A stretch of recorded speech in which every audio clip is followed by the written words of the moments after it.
Good afternoon, students of Chinese YMCA Secondary School. We are now going to play you the news clip from yesterday. Good evening. There were celebrations and protests in Hong Kong today, the 68th anniversary of the founding of the People's Republic of China. Chief Executive Carrie Lam and other dignitaries attended the National Day flag-raising ceremony and reception in Wan Chai. She said at the reception that over the past 3 months in her new capacity as CE, she's been deeply impressed with the strength bestowed upon Hong Kong by the country. Caleb Leung reports.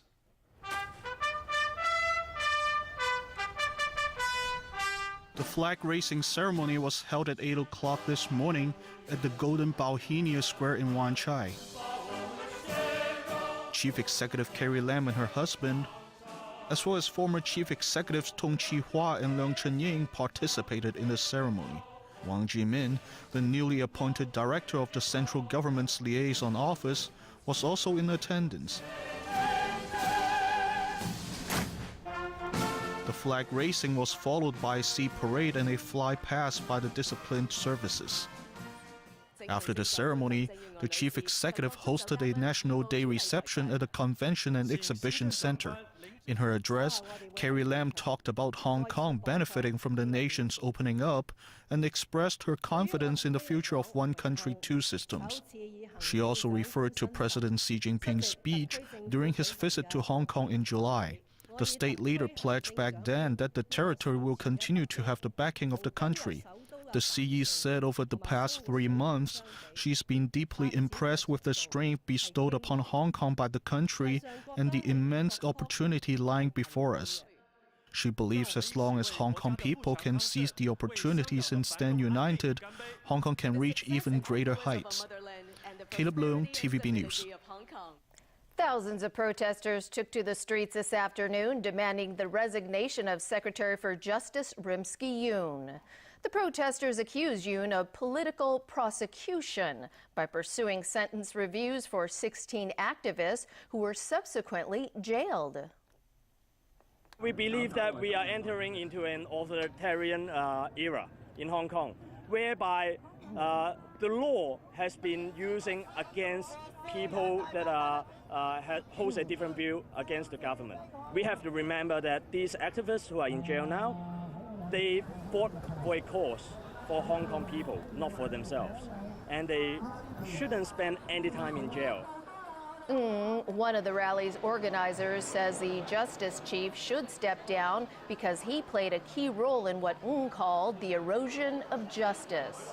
The march started at 3 p.m. Protesters made their way from Victoria Park to the central government offices at Tamar. A rally was held outside the government headquarters afterwards. Organizers announced that 40,000 people joined the protests. Police put the figure at 4,300 at the peak of the march.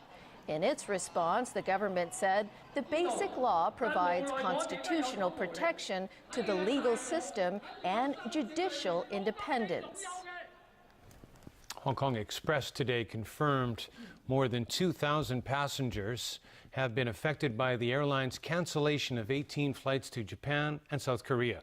Today, its CEO stressed the decision was unavoidable given a shortage of standby cabin crew. Details with Elmi Leung. Finally, an apology from the Hong Kong Express CEO, days after the budget airline cancelled flights during the Golden Week holidays.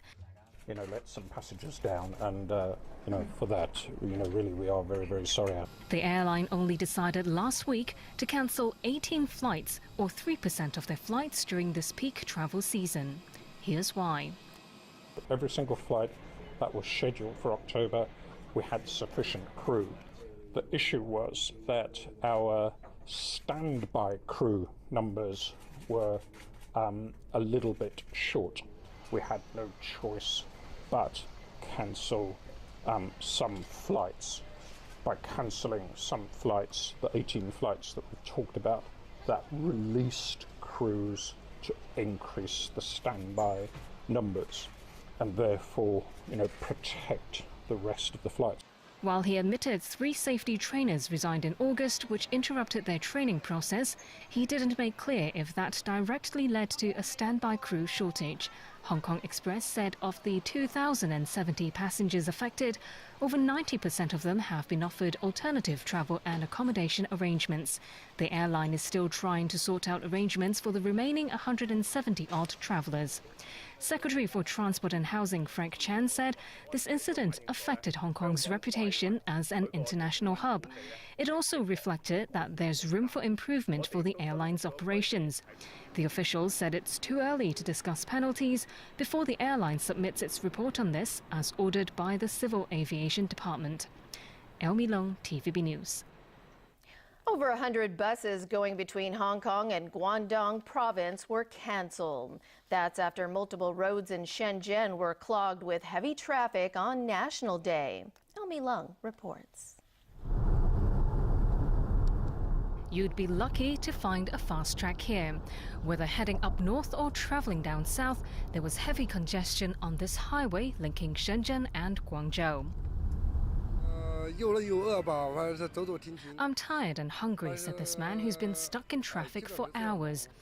According to Shenzhen authorities, traffic on the highway came to a standstill on Saturday night, with the queue extending dozens of kilometres at one point. The impact of the clogged highway is also felt here in Hong Kong.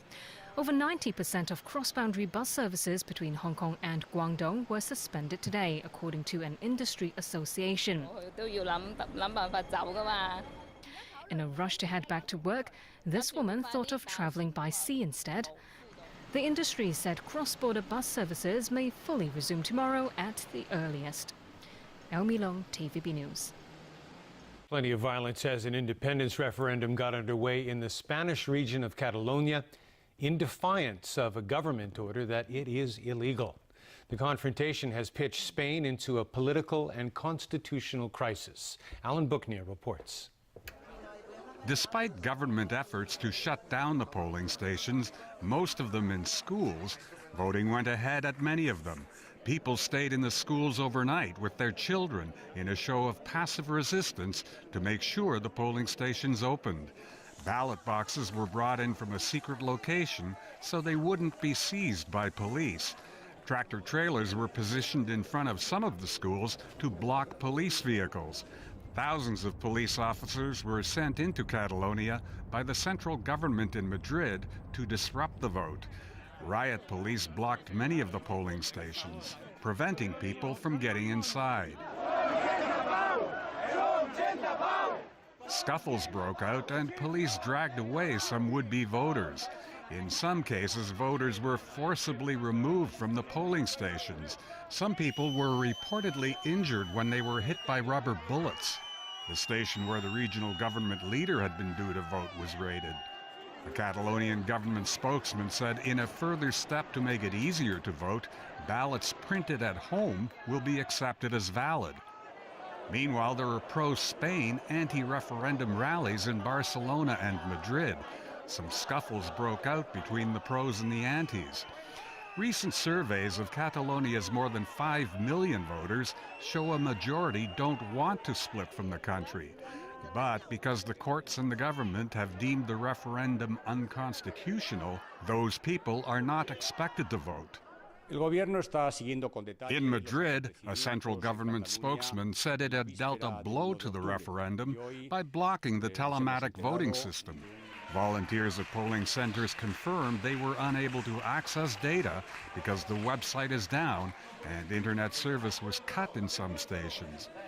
Catalonia's regional government has said if the voter turnout is 1 million, less than a fifth of the electorate, it would make the referendum an overwhelming success.